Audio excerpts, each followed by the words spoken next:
¿Qué tal? Bueno, buenas noches, buenas tardes, gracias por venir. Estoy muy emocionado, así que voy a hablar muy poquito. Solamente le voy a agradecer a las colegas del conservatorio, a la gente de difusión, acá tenemos a Remy haciendo el registro de este evento.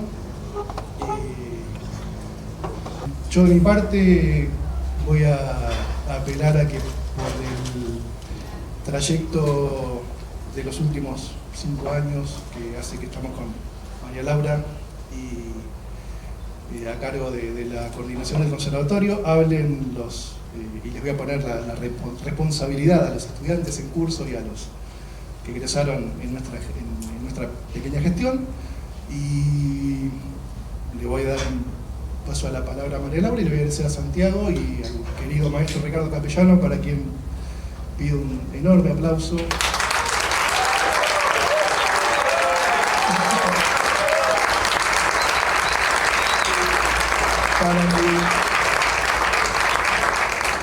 Para que sean ellos quienes nos cuenten un poco de qué se ha tratado todo esto, de qué se trata y bueno, y como decimos, lo fundamental, augurando muchos años más del taller.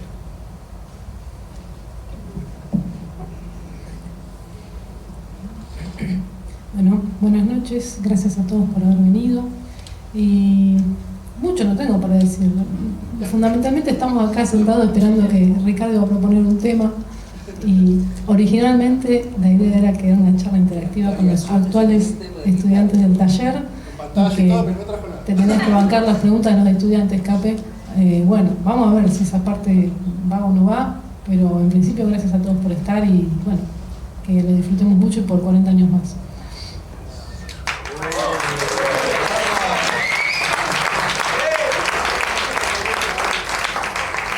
No sé ni qué va a pasar el año que viene en este mundo. ¿Querés decir algo? Sí, quiero decir que... Buenas tardes. ¿Lo presentaron, Sí. No hay mucho más para decir, nombre y apellido. No estoy dispuesto a dar mayores datos. No, buenas tardes, buenas noches a todos. Estoy muy contento, pero en serio, por estar en esta celebración de 40 años de un taller. Ustedes son muy jóvenes, pero hace 40 años en la música no existía la palabra taller. El taller tenía lo mecánico, lo que laburaban, digamos. La idea de taller en la música era novedosa, o casi impropia. Y Ricardo fue uno de los tipos que le dio sentido a esa palabra. Así que para mí es una gran alegría poder estar hablando de un taller y de 40 años. Lo primero que viene a la idea es en estos tiempos, 40 años en nuestro país remite a la democracia. Inmediatamente, ¿no? Todo lo que cumple ahora más o menos 40 años tiene que ver con esa época, que para muchos de nosotros fue muy feliz. Primero porque éramos jóvenes, y después porque, bueno, recuperábamos algo de lo que personalmente habíamos sentido hablar, que era la democracia. Así que este taller es hija de esa época, es hijo de esa época. Y eso también le da un sentido muy particular y explica muchas cosas de este taller, que nace en una época también en la que, yo voy a decir un montón de cosas que él después me va a corregir, nace en una época en la que la música argentina estaba todavía haciendo las cuentas con su pasado inmediato. Era una época en la que hablar de folclore no cerraba del todo, ¿no? Porque remitía a figuras que habían sido nefastas en los años inmediatos, ¿no?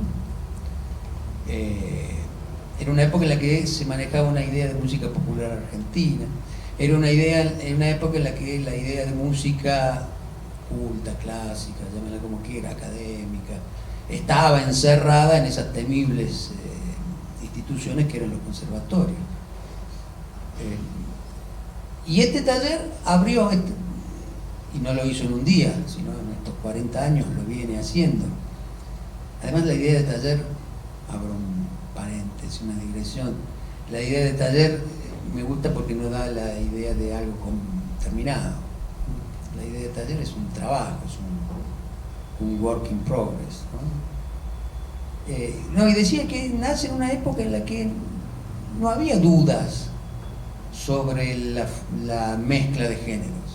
No había ninguna duda, no existía. Es decir, sí venía la fusión, ¿no? Venían mezclas, por supuesto, había experiencias al respecto, pero no era una idea instalada, ni mucho menos, ¿no? Una idea sobre la que se haya reflexionado.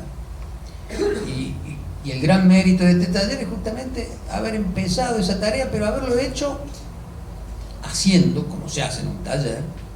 Nadie arregla un coche con teoría, es decir, llave en mano, con las pinzas en la mano, pero además haciendo de eso, y ahí yo lo conocía a Ricardo,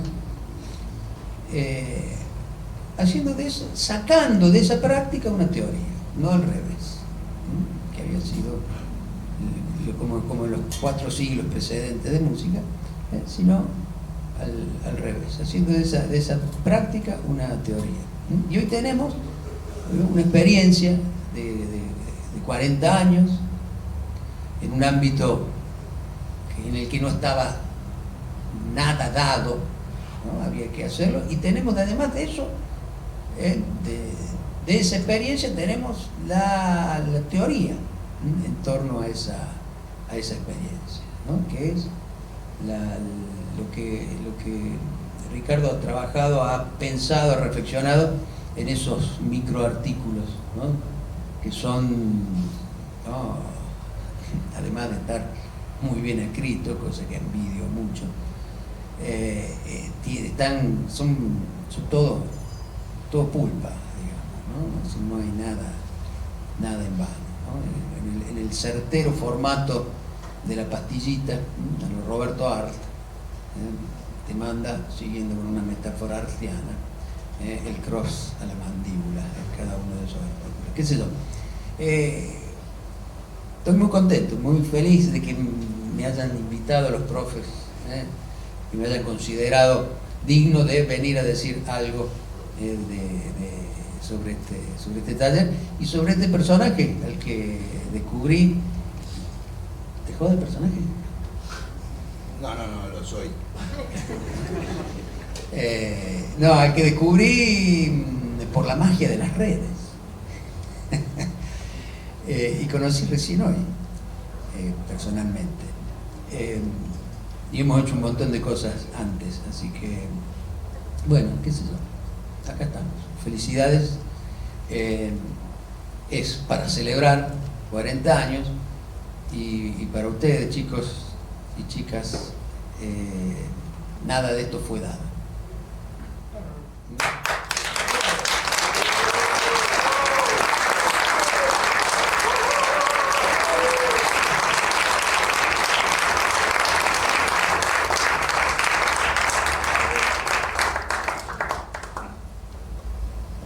Me acerco a esto.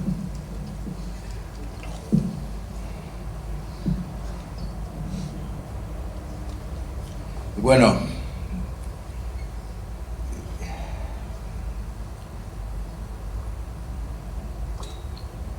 yo tenía la idea de evadir la nostalgia por todos los medios posibles. Pero quisiera empezar recordando gente.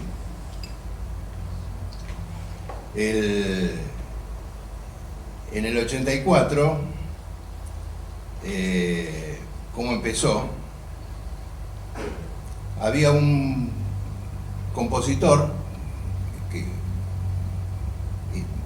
importante, muy relacionado con el Instituto de Itela, que era crítico de música del diario Clarín, que se llamaba Roque de Pedro.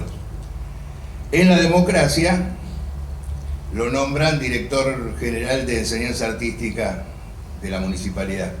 No había gobierno de la ciudad todavía. Y él inmediatamente me convocó. Nos encontramos, él me había hecho varias notas en Clarín con un grupo que yo tenía que se llamaba Rumbos. Hace un ratito se fue Pastor Mora, que era el contrabajista del grupo. Nos sentamos y él me dice, ¿qué hacemos?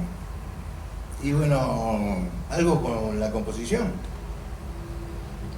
Me dice, no, podríamos hacer un curso de guitarra, porque vos no usás la técnica ortodoxa, sería interesante que vean. Y yo digo, yo no tengo nada que ver con la guitarra en un sentido de la docencia. Ya había de alguna manera robado con eso cuando tenía 16 y daba clase en el barrial. Entonces le insistí y empezamos a trabajar en una idea de lo compositivo.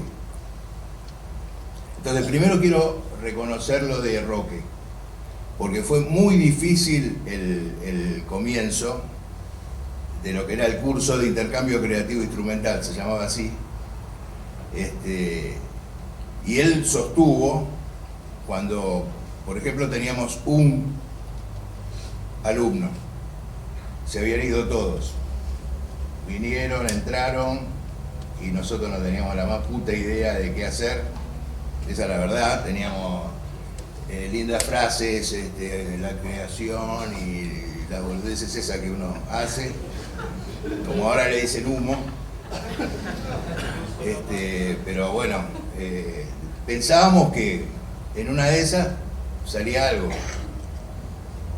Se fueron todos. El pibe que quedó, José Villalonga, después tocó conmigo en la organización del Fantasma, muchos años después. Ahora vive en Bariloche y viene dentro de 3 días, no pudo estar acá. Sería un hallazgo, el primero y único sobreviviente de la primer locura. Entonces, el tema es que después empecé a pensar, ¿se entiende? Primero había una propuesta con las frases hechas que quedaban bien, y después empecé a pensar. Y ahí empezamos a construir la profundización de ese curso que nos dio tantas satisfacciones y que después el conservatorio, otro que voy a recordar, Augusto Rattenbach, era el director del conservatorio que quiso que ese curso perteneciera a la institución. Entonces, bueno, yo le dije que no, que el curso no, que había que armar otra cosa porque el curso ya estaba agotado, en un sentido que no había más ideas. Entonces armamos el taller de composición de música popular e instrumental en el 87. Acá hay varios canosos, esto parece volver a vivir, que hicieron ese taller, que ya era trianual, digamos, ya avanzábamos sobre eso. Yo la verdad, les voy a decir sinceramente, tardé bastante, hay 10 años, hoy también se cumplen 30 años del taller no de la primera experiencia, 30 años de este taller, en el 94. Tardé 10 años en armar ese taller. Y yo, digamos, así, mi visión es que tardé porque tuve que cambiar. Yo, digamos, ¿cómo les podría explicar? Era un compositor muy competitivo. Estaba medio obsesionado con otros compositores para ser diferente. Entonces, tenía una búsqueda obsesiva de originalidad. Es decir, me perseguía esa idea de la originalidad. Y en la pedagogía actué igual. Quería hacer lo contrario a lo que existía. Es decir, era chico, aunque como dice Santiago, dice, éramos jóvenes. Yo soy un sobreviviente de la dictadura. No éramos jóvenes. Éramos otro tipo de, no sé cómo definirlo, pero jóvenes no éramos. Pero me costó, y el taller, o el curso y el taller posterior, me transformaron. Es decir, fue una gran experiencia para mí. Abandonar la obsesión por la originalidad y enarbolar una nueva obsesión por la autenticidad, por la sinceridad artística. Cosa que me dio gran tranquilidad, porque no tenía que ser diferente, ya era distinto. Entonces me convertí en un compositor no competidor, sino competente. Eso lo logré al mismo tiempo que daba las clases. ¿Se entiende? Es un cambio ideológico fundamental. Entonces, en vez de contrariar al sistema, haciendo a veces exactamente lo contrario, empecé a pensar en contrahegemonía. Y ahí me liberé completamente del lastre de lo existente. ¿Se entiende lo que estoy...? En esos 10 años, el taller me convirtió en otra persona. Y la música, ahora que escucho, porque soy viejo y escucho las músicas, antes no escuchaba nunca lo que grababa, ahora escucho. Y estoy bien, estoy satisfecho y sé dónde estuvo el quiebre. Es decir, por eso yo digo siempre que yo también hice el taller. De hecho, muchas veces al principio, en el curso, decía cosas que yo no practicaba, como el cura. Entonces, ¿se entiende el tema? Me empecé a obedecer para estar a la altura de los chicos. Hay una foto que saqué, que puse en las redes, sobre una foto del primer concierto público del taller en la Sala Alberdi. Bueno, tocaron Trilogía Mapuche y yo estaba haciendo sonido con mis equipos. Era otra época. Los tuve que vender en el 2001. Y los escuchaba y digo, esto es más o menos lo que yo tendría que hacer. Entonces, me cambió la visión, por eso digo que hice el taller, en un sentido de que no que fui un alumno mío, esa boludez, sino que me apareció un espíritu autocrítico que desplazó a la omnipotencia artística, esa incómoda que nos persigue.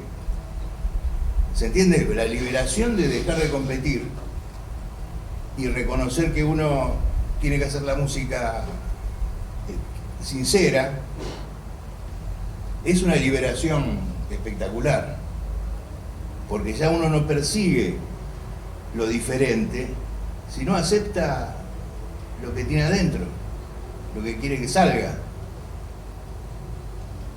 Entonces me acuerdo, en esa época, me acordé mucho de cuando estudiaba guitarra.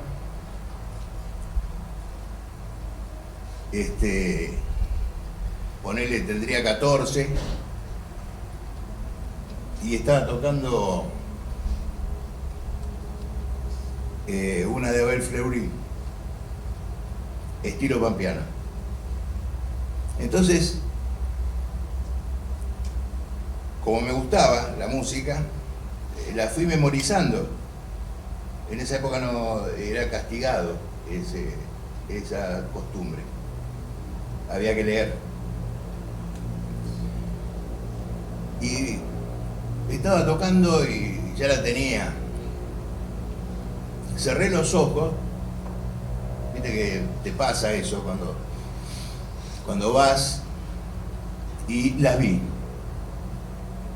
Fue un acontecimiento, ver la música. ¿Se entiende? No escucharla. La vi cómo se movía. Y en el taller conecté a ese chico con la idea del movimiento expresivo. Todas esas cosas fui aprendiendo en ese trayecto de 10 años. Entonces, cuando llegó el 94, que el taller de composición de música popular instrumental funcionaba bien, le dije a Rattenbach: tenemos que cambiar todo.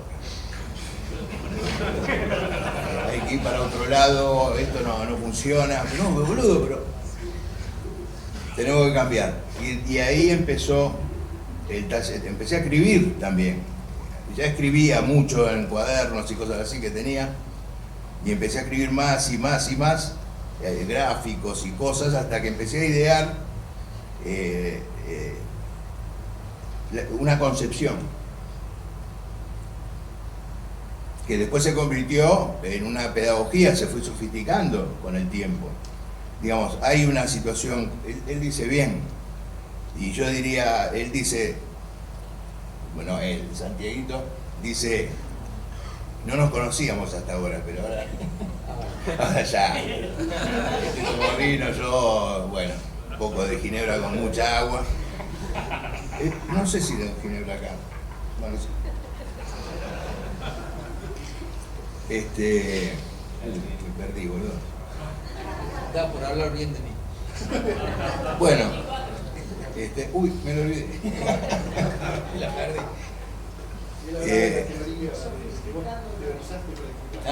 La práctica, yo creo que la praxis es una situación, un conflicto. No hay ni primero una cosa ni primero la otra. Se chocan y se contradicen. Marxismo puro. Hasta que más o menos se acomodan los tantos y después se desacomodan. Y así fueron los 30 años del taller siguiente, el taller de composición que ahora está. Así que esa fue un poco la historia. Miren, la epopeya. Cuando hicimos el taller de composición de música popular e instrumental en el 87, la dirección del conservatorio descubre que el conservatorio no estaba habilitado para hacer ni cursos, ni talleres, ni clínica, ni charla, ni nada, salvo dar clases académicas. Era un conflicto, porque ya había entrado gente. Y estamos en la ilegalidad. Entonces ahí Luis Ubillaga, hubo un vicedirector, Luis Ubillaga, que estuvo unos meses nomás porque le rebotaron el nombramiento por la edad. Es decir, ¿qué vas a poner un pibe de 20 años a dirigir? Tenía una trayectoria, había dirigido el Teatro Argentino de La Plata, era un compositor reconocido internacionalmente. Bueno, no le permitieron. Como a Violeta de Gainza, que la habían nombrado y después le rechazaron administrativamente el nombramiento. Y bueno, Luis Ubillaga dijo: bueno, yo tengo una relación con el secretario de Cultura, vayamos a verlo. Era Félix Luna, el secretario de Cultura de la municipalidad. Entonces fuimos y le explicamos, digamos, el atolladero legal, administrativo. Y el tipo dice, bueno, tengo que hacer un decreto entonces. E hizo un decreto, habilitando al conservatorio a hacer, bueno, todo lo que pasó en el conservatorio después, talleres, carreras nuevas, todo eso pasó esa tarde de otoño en el despacho de Félix Luna, estaba Luis Ubillaga, Augusto Rattenbach, Roque de Pedro y yo. Duró media hora la reunión. Y al otro día teníamos el decreto habilitando toda esa posibilidad del conservatorio, que bueno, que de alguna manera le modificó no solo la estructura, sino sería más profundo. Hubo un cambio en la psicología institucional del conservatorio. Lo puso en un lugar inesperado, Rogelio. Es así. Sí, fue una... No, revolución, boludez. Cambió el perfil. Esperen. Bueno, eso pasó. Entonces, pudimos hacer todo lo que teníamos que hacer y bueno, y después eso también habilitó a que me nombraran como profesor del conservatorio, pues yo era contratado desde el año 84. Y ahí empezó otra historia, y lo del 94, bueno, yo creo que fue el inicio con una convicción básica. Todo el tiempo había que transformar, pero no por una obsesión, ay, mira qué piola que soy, sino porque la gente se transformaba, las camadas eran diferentes. Imagínense, vos decías lo de la democracia, 40 años, todos los gobiernos y las situaciones que pasaron, que se transparentaban en las conductas de los músicos que participaban en el taller. Picos, caídas. Me acuerdo mucho el año cuando ganó Menem segunda, entraron 10 y encima 5 no tendrían que haber entrado, pero era lo único que teníamos para sostener el taller. Una caída del ánimo, de la actitud, y nosotros recordábamos los años 80 y pico, que era no podíamos parar, vinieron los Versuit, bueno, no eran los Versuit, todo, pum, gente, se fue el tercer año de la Escuela de Música de Avellaneda, se pasó de Avellaneda al taller. Manolo Juárez me llamaba por teléfono, hijo de po.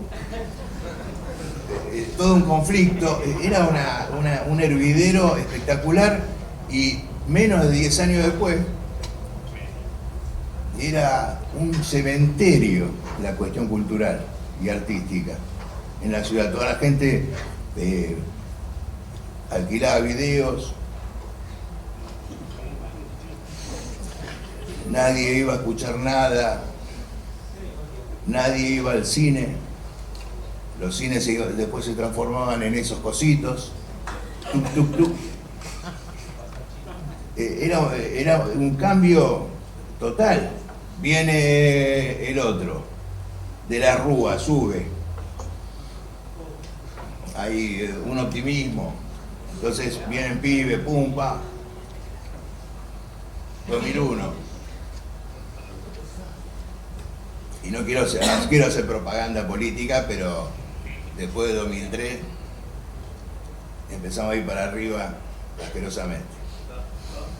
O no es un adverbio correspondiente. Pero yo creo que el siglo XXI y ese comienzo nos pegó un sacudón espectacular. Cuando hay futuro, hay música. Y esa idea del arte, tanto peor, tanto mejor, no funciona. Es mentira. hay una urgencia,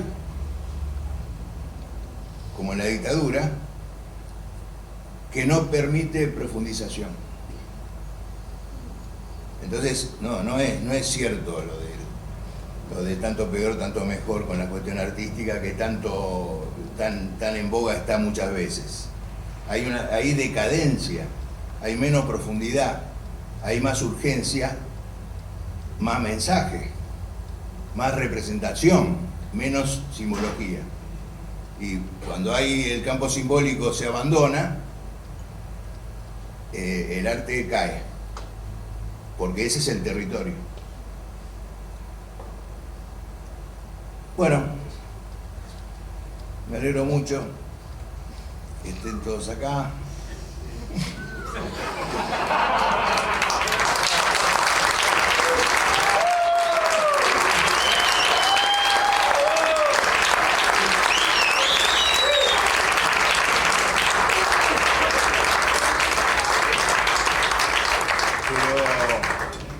Espera que busco. Escucharon estudiantes en curso lo del campo simbólico, ¿no? Estoy, bueno, primero voy a anunciar que está mi compañero Julián Capellano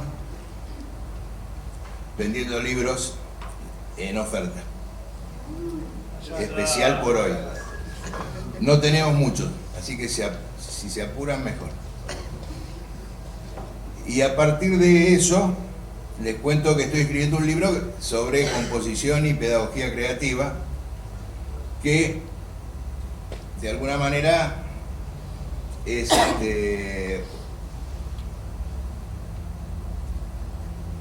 un final de esto para mí, ¿no? Cerrar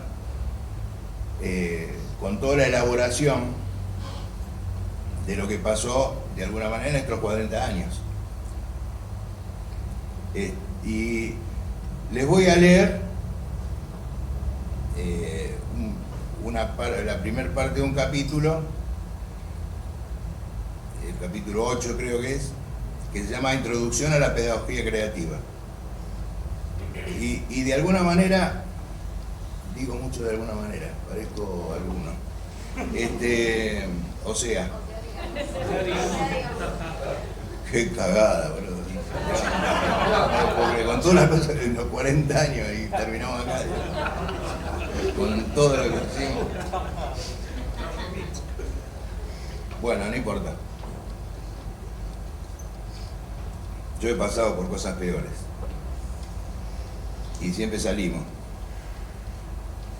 Entre todos. La cuestión es que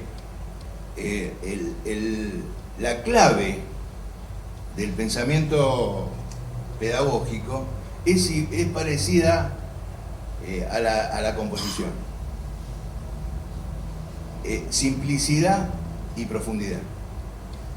Hay que intentar no complicar, sino ir a la situación real y profundizarla.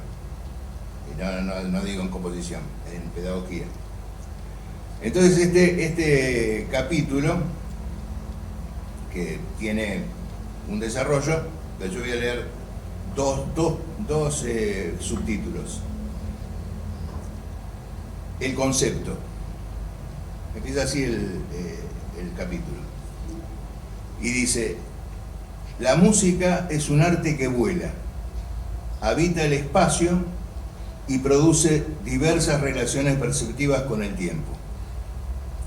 Es esencialmente un arte escénico, comunitario, cuyo acontecer promueve participaciones imaginativas, sensibles y reflexivas, y puede ser apreciado aún en la oscuridad total.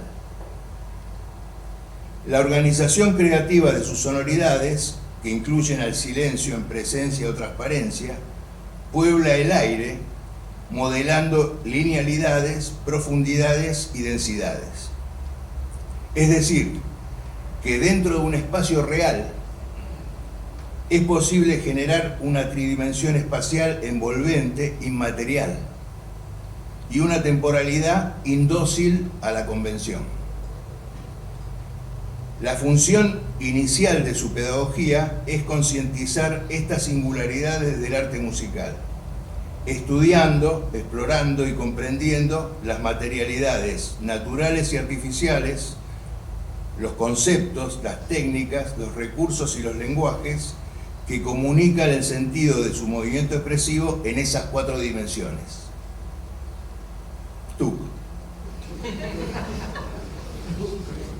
No es, la música es el arte de comunicar. Es otra cosa. Pero desde esas ideas surgen desarrollos conceptuales. ¿Se entiende? El segundo subtítulo se llama El núcleo. Dice, desde las definiciones anteriores podemos plantear que la pedagogía de la composición es una praxis progresiva para experimentar la intervención del aire con sonoridades significativas en su dinámica dimensional. Tú.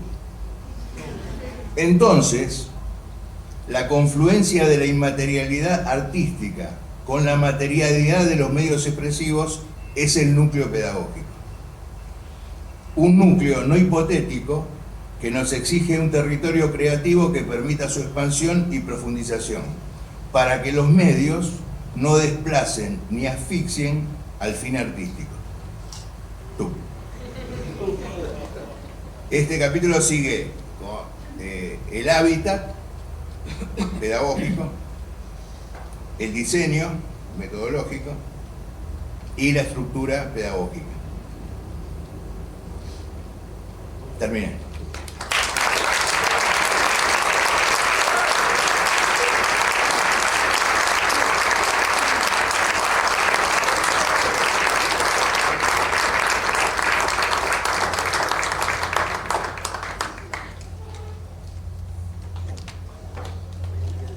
¿Terminamos? Un aplauso para todos.